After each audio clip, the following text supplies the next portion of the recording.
Welcome to Peter and Ruffy's Football Show here on STV. The main talking points on tonight's programme: Celtic bow out of the Champions League with their pride intact. Aberdeen get back to winning ways with a win over Kilmarnock. And St Mirren record their first victory of the season. Gordon Smith is with me, Peter Martin. I'm delighted to say our boot-room guest is Queen of the South, Jamie Hamill. And as luck would have it, trust me to invite you on the night when you finally give St Mirren a sniff of a victory. It must have been hard for you guys to bear, Jamie, considering the form of St Mirren. Yeah, I think it was obviously going on last night's performance. I think it was kind of a difficult one to take, but I think we've been on a kind of a bad run as well. But obviously it was a good win for St Mirren, and I think towards the end of the game, as a home team, I think we were kind of scraping on to try and get the point at the end of the day. Obviously to try and build on for the new manager, but unfortunately it wasn't to be. St Mirren sneaked the goal with the boy Stephen Mallon with the last minute winner. Yeah, I'm going to talk about yourself, Queen of the South, and of course Gary Naismith shortly. Let's touch on the Champions League from last night. Gordon, in the end, you got it right. I thought Celtic would lose in Manchester against Man City, but they leave the Champions League with their pride intact after a very credible 1-1 draw. Yeah, I think the reason I forecast a draw was for different reasons. One was the fact that Celtic have been improving as the campaign's going on. They haven't won a game, but they've fought really well in what was definitely the hardest group to be in my opinion, and they're getting better. And I felt that last night, going down to, I've seen it so often happens in the past, and we'll see it over tonight, last night and tonight, the teams who already can't achieve anything, the big clubs, can step back a little bit. I mean, they don't really give 100%. I would say Man City were still trying to a degree, but they made changes in their team, didn't play their normal full team, and I did feel then that Celtic, with pride at stake, would be the team that was more committed to the game, and I felt that's how it went. I think you had really good players at Man City, but not with the same commitment that Celtic had, and therefore I thought they would get a draw, and I think looking at it last night, they deserved a draw too. Yeah, this is the Celtic manager Brendan Rodgers' take on the game. Yeah, team performance. You know, I thought the players were very, very good tactically in their concentration, and Manchester City obviously got top class players. Even though they made some changes, they've still, you know, they're making a change from a £49 million player to a £39 million player. And players with great experience, but I think a huge credit goes to my team, how they came and looked to impose our style in the game, how we forced, you know, Man City to play a lot of long balls, and then when we won the ball, we showed a lot of moments of quality and lots of combination play, and with two good chances in the game. Gordon Mackay-Steven in the second half come on and done really well, and he can finish in those positions, and young Lee Griffiths, that's what he waits on, those opportunities. So and just dragged it a little bit, but I thought our approach play, our pressing in the game, tactically we were very, very good. So like I said beforehand, we finished the game obviously out of the competition, but it gives us great hope and for our spirit going forward. We need to go and win the league and look to hopefully qualify next season. Made a couple of very pertinent points there, Jamie. You know, Manchester City can take off a £49 million player and bring on a £39 million player. Yeah, I think obviously when you've got the luxury of things like that, as you say, when they can adjust their squad and when they're bringing on £39 million players, I think that is disposable. I think it's only going to kind of benefit the team. But no, obviously, kind of going on what Gordon was saying, I think Celtic had kind of bit between their teeth, knowing that they were capable of going and picking up a result against them with a good form that they showed at home. But obviously, I've seen Celtic. I've been really impressed with them this season. Brendan Rodgers got a good style of play. Obviously, the way he done his kind of business at Swansea, Liverpool, etc. I think it's only going to benefit the players. Yeah, and there's no doubt about it, Gordon. They have improved. I mean, from the 7-0 that Ruffy and myself witnessed in the Nou Camp to now, it's a massive change. They played some really good football last night. Yeah, definitely. I mean, we've seen it in the games after that. Probably they didn't play too badly against Barcelona at home, but the other games they've played certainly played well away from home against Borussia Mönchengladbach. bad, but I thought it was an excellent performance and deserved more from the game. And then that's 2 draws against Man City. So the first draw was against the full Man City team with all the top players. I mean, you're talking about price of players. I mean, the fact is that Celtic's goal was scored by a £12 million loanee, a young player who isn't anywhere near the first team, loaned out to Celtic. And that's what Man City can do with that level of money they've got. I mean, it's a massive difference from that in Scottish football. But I think Celtic, as I say, played really well, and they'll be looking at that. That will give them a bit of confidence now. I mean, I was listening this morning, Brendan Rodgers said that should help them go towards next season's Champions League, and I thought, well, he's been saying recently we haven't won the league yet, but he was more or less talking about next year's Champions League already, which is a sign that Brendan thinks the league is sewn up, which I agree with. Yeah, remember sometimes what managers and players say isn't necessarily what they mean. but as far as the guy you mentioned there, Patrick Roberts, he was delighted to get the goal against the team that effectively owns him. Yeah, obviously it's my first goal at Etihad, and it wasn't for City, so no, but I'm here to play for Celtic, and I've got to do my best on the pitch, so that's what I did. Well, I think it showed there's incredible professionalism. He's playing against the club that owns him, but he never showed any response to that in the build up to the game. Just as he's been very professional, and I thought his goal was sensational. Really great bit of skill to get between the defenders. He can do that. He takes people out of the game, Pat. And then to finish with that composure was superb. Yeah, Jamie, I like players who, regardless of who they're playing for and who effectively owns them, celebrate the goal. I don't think it would bother you. I get a slight feeling that whoever you score for, you'd be delighted. I think I'd just be delighted to actually score a goal, to be honest with you. But no, as I say, I think it's obviously each their own nowadays, but I think you get people try to kind of respect the previous clubs they've played for, but at the end of the day you've got to do your business for the club that you're at the minute.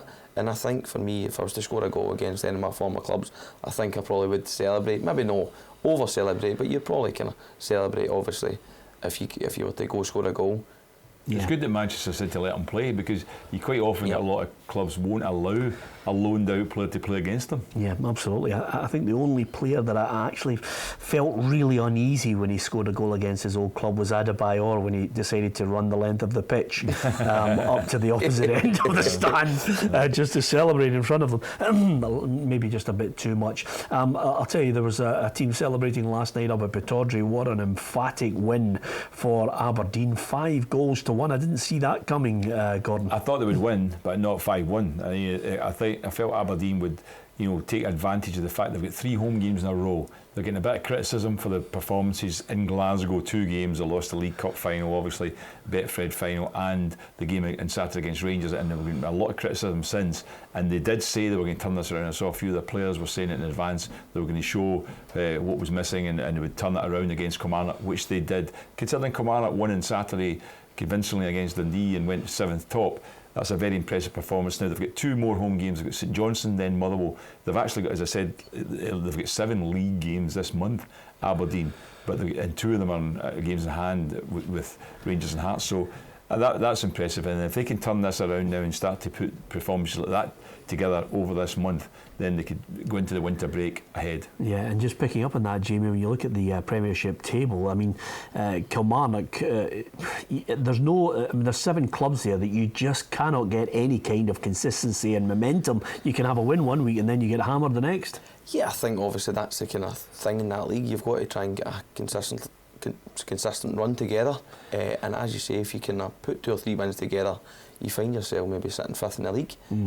But if on the other hand, if you lose 2 or 3 games, you're down the bottom of the league, and it's difficult to try and kind of find out where your run's coming from. Yeah. Did you have fears for Kelly when everybody was questioning Lee Clark's appointment?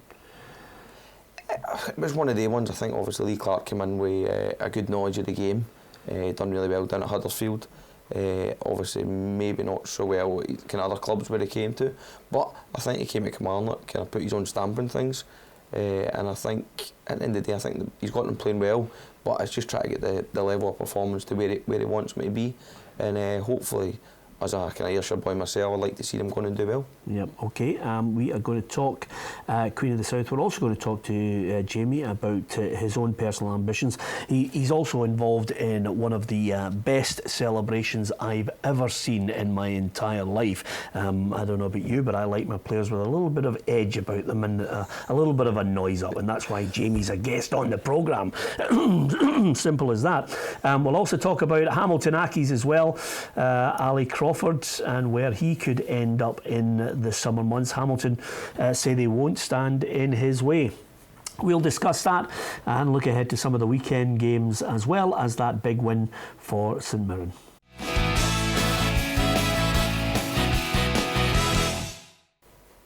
Welcome back to Peter and Ruffy's Football Show. Gordon Smith with me, Peter Martin, and Queen of the South Jamie Hamill with us. Suddenly, St Mirren get that confidence-boosting win. They are the last remaining side to record a win. I'm sure it's painful for you guys to take. You mentioned in the first part of the programme it's been a difficult time for Queen of the South, but suddenly you've got a guy who comes with a really good pedigree in Gary Naismith.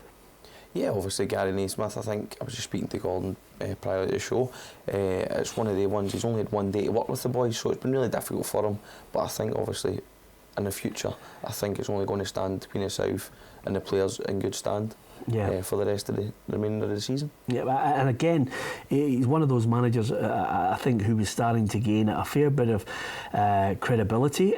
Some people were mentioning him in line for the Hearts job, Gordon, never mind Queen of the South. Well, that's right. I mean, he's got a great reputation in the game, being right through to international level, and he did a good job at East Fife. I mean, he was highly regarded there.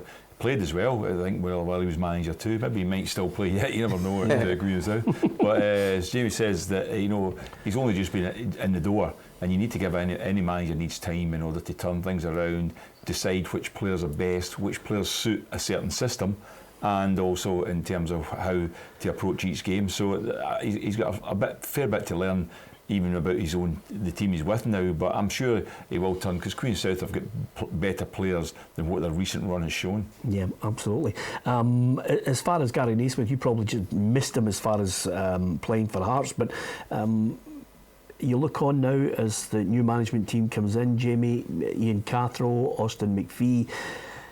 I think a lot's been made of maybe the fact that they don't have the experience of playing top flight football, but Ian Cathro's certainly got a good pedigree among the football world for what he's achieved elsewhere in the coaching sense.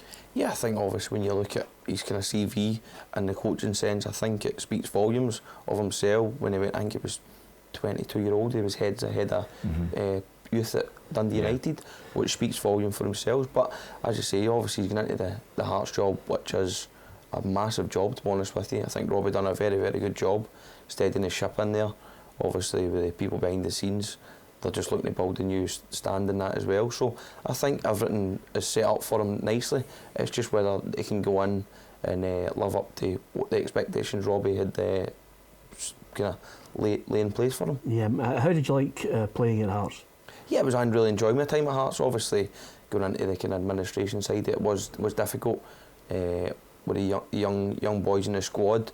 But it was one of the ones I really enjoyed it, and I'm just obviously thankful for everybody up at Tynecastle. Yeah, and of course I've got to mention it's just the best celebration ever for a goal. I mean, Derek Adams doesn't think so, but I watched it and I looked and I thought, wow, that's fantastic. That's just a great noise up.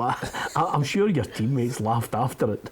Yeah, I think they did. Obviously, we were just speaking about it as well. I think it was one of the ones. It was rather stupidity from myself, but at the end of the day I kind of took my punishment and we move on. But obviously I tried to kind of apologise to Derek after it, but it was one of the ones. I mixed emotions throughout the game. We scored the penalty and unfortunately I banged into him. Yeah, absolutely. That's a brilliant it's a brilliant way to sum it up. Your Honour, unfortunately I banged into him. Magnificent. Listen, let's move on then from that. I would imagine, coaching, when players that have got as much experience as yourself, that's something you might want to get into? Yeah, as I say, I done my B licence a few years ago, done my kind of level pathways at SFA as well. So no, as I say, I'm looking forward to getting into the coaching side. I was Gary Locke gave me the opportunity going in when I was at Kilmarnock to go in and help the under-20s, and I was coaching under-15s as well in there. But obviously I've got 3 kids of my own, so I'm trying to look after them at the minute as well. But in the future, it's something I'm really looking forward to do and get into. How many years have you got left in the legs? As long as I can. Obviously I'm going to try and obviously when you must be 30 now, you obviously got to look after yourself a wee bit better. You can't get away with maybe as much sweeties and things like that, do you know what I mean? So you're going to have to watch what you're doing. But no, as I say, I'm going to try and play as long as I can with the option I maybe going into the coaching side after it. Yeah, the good thing is once you become a coach, you can have sweeties, you know that, don't you? Yeah, that's right, yeah. So fingers crossed, obviously I'll be able to stick my hand into a few bags of Haribo's. I was just about to say, I can't wait to be a coach. Anyway, on that point, talking of people who've been celebrating, Gordon, I've got to mention Bonnie Rig Rose from the Scottish Cup. I mean, what a result for them against Dumbarton. I think tremendous. I mean, beating a team Dumbarton as well, not as if they've just beaten somebody in the lower league, the bottom league. I think that's a great result. Very exciting for them. I know that they're already in talks with Anne Budge about trying to get Tynecastle. Don't know whether she'll want the game put there when it's Hibs that are coming along to play there. But at the end of the day, it brings in a bigger crowd for them, and I don't think they're allowed to play at their own stadium at this level of the Cup. I think they have to move the game, but at the end of the day, if they bring in a bit of money, this is a good earner for them. Yeah, when you get to that point though, I mean, financially, this could set them up for the next, 4 or 5 years? Oh, definitely. I think, obviously, I even think before the replay, I think the Dumbarton manager came out and said that they were lucky to still be in the tie. So it just shows you the junior game is obviously better than what actually people think. And obviously going, as Gordon said, going up to Dumbarton and picking up a 1-0 result is fantastic, and hopefully the revenue they'll get from the Hibs game will stand them in good stead for the next few years. Yeah, it's a body blow for Steve Aitken in the side though, Gordon. That is a huge financial loss for them over and above that, but I think the embarrassment of going out to a junior club. Yeah, I think you've used the right word there, embarrassment, because that is it. So there's certain results in every club's history that they look back on, and that's one of the ones that does happen. I mean, a few years ago, I know they were a league team, but Albion Rovers beat Motherwell in the Cup a few years ago, and the Rangers, when they lost to Berwick way back in the 60s, that's still remembered to this day. And this one will be remembered too. Dumbarton, a championship club, going out at home to a junior team. Unbelievable. Yeah, well, the Bonnie Rig guys have just summed it up perfectly. The greatest night in our history. Congratulations to them and good luck in the next round against the cup holders, Hibernian. We're talking about players now on the move. We had Ali Crawford on last week on the programme. Clearly his ambition is to try and get himself that big move. That's what Hamilton do. They won't stand in his way. They like to see players do the business for them and then get the chance to move on to bigger and better things. That's right. That's one of the reasons they can attract young players in, because what they do is they can show them the record they have in terms of saying, here's how we develop you, and you move on. I'll be honest, I'm surprised Ali Crawford's still there, because I felt that he's shown enough in recent years. I thought he'd been away by now. I think his physicality is a big problem for him. He's not a big, strong lad, and you look at a lot of the teams playing down in England, even the sort of Championship and League One, they mainly go for big physical guys, and he's not like that, but he's a very skillful player, and I think that he should move on. And I'm surprised even like Aberdeen, Hearts, Rangers aren't interested in him, because I think he would do a good job for any of these teams too. Well, if he's been ruled out of, say, the Championship in England because of his physicality, technically up here, I think he would thrive in a better side. Yeah, I think he would. I've played against him a few times. I thought he's a fantastic player. And as you say, obviously he's maybe not had that wee break, whereas you look at other players like James McCarthy that have went on to do great things down in England, and I don't think they've been 6 foot, maybe 14 stone of sheer muscle. Yeah. I think it's one of the ones they go down there with their ability they've got, and they either do it or they don't do it, and I think obviously Ali Crawford is capable of going down there and hopefully can achieve good things. Yep, best of luck to him. Champions League football tonight. Again, obviously Celtic exit in what was a very difficult group. I'm sure they'd have been happy to be in Leicester's group, because Leicester could be in. They're in the knockout stages of the Champions League, and they're trying to fight off relegation. I mean, it's incredible. I think that's one of the things the manager, in terms of what he said at the beginning of the season. I think he put everything, stressed that it was the Champions League was the main concentration this year. And I think what that's done is put them off a little bit at the moment in terms of league. They feel they've done their business in the league, but they'll soon have to concentrate on it greatly, because, as you say, they're falling into relegation trouble. One thing you don't want to be is win the league. Has anybody ever done it? I wonder. Win the league one year and been relegated the next. Be interesting to know whether that's ever been happened. Yeah, I'm sure that's even greater than the 5,000 to 1 odds that they could have bet to win the Premier League in England in the first place.